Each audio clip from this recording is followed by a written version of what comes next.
présenter mon discours de politique générale et faire un certain nombre d'annonces dans les prochains jours, Gilles Boulot. Je suis là, on vient de nommer notre gouvernement. Je vais rencontrer mes ministres. On a demain le Conseil des ministres. Ce qui est certain, vous savez, c'est qu'on est dans une situation qui est difficile, y compris d'un point de vue des finances publiques, et que ceux qui expliquent que finalement, il y a une forme d'argent magique. On est dans une situation difficile.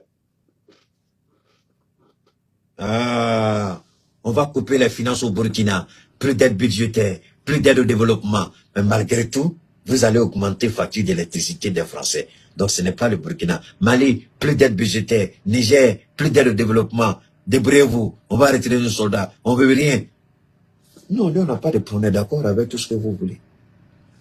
Il y a de véritables problèmes. Maintenant, puisqu'ils ont perdu le Niger et qu'ils savent que la Russie est en train d'ouvrir une base militaire, et ce n'est pas n'importe quelle base militaire, quand la Russie décide d'ouvrir une base militaire, allez-y vers, comment ils appellent ça, Sibérie ou bien Antarctique, là. Ils ont une base militaire sur la glace là-bas. Allez-y, regardez à quoi ça ressemble. Même les Américains ont peur de s'approcher de la base militaire des Russes. J'ai regardé un documentaire là-dessus. Et quand les Russes décident de venir dans le Sahel, ce n'est pas pour s'amuser. Non. Et nous, dans tous les cas, tous les pays du monde, d'une manière ou d'une autre,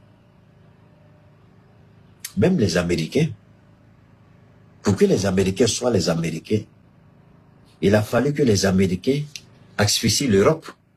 Donc, pour que l'Europe soit l'Europe, il faut que l'Europe nous asphyxie. Donc, chacun a besoin de l'autre d'une manière ou d'une autre. Donc, nous, on veut ou on veut pas. Nous, pour le moment, on a besoin de quelqu'un. C'est la Russie. Et notre collaboration, c'est une collaboration honnête, franche, dans le respect, la courtoisie et la considération. Mais pas de venir nous traiter comme des vauriens, comme des pauvres, comme des gens qui n'ont rien. Et c'est au contraire, c'est vous qui avez besoin de nous. Nous, on n'a pas besoin de vous. Voilà le langage de ces gens-là. Et voilà la vérité qui sort aujourd'hui de leur propre bouche.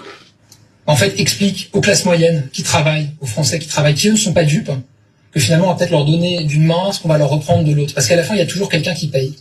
Donc moi, je ne mentirai jamais aux Français, y compris de ce point de vue-là. Ensuite, j'aurai l'occasion, sur tous les sujets, très prochainement, de m'exprimer. Et parce que je respecte nos institutions, je vous rappelle que je ferai un discours de politique générale en tant que chef du gouvernement, devant... Alors maintenant,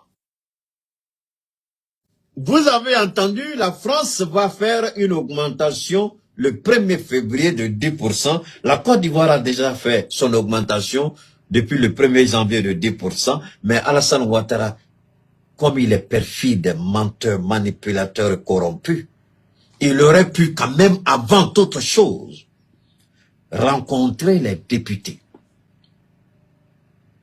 C'est là que vous vous posez la question. Est-ce que nous sommes dans une démocratie en Côte d'Ivoire ou bien nous sommes dans une autocratie? Ce qui est totalement différent de la dictature. Parce que quand c'est la dictature, au moins on connaît la dictature a un visage. Mais l'autocratie, ça n'a pas de visage. C'est la manipulation de la démocratie qu'on appelle autocratie. Quelqu'un s'accapare tous les leviers du pouvoir, toutes les ressources du pouvoir et traite ses concitoyens comme s'il était un roi, un empereur. C'est comme ça que joue Alassane Ouattara en Côte d'Ivoire.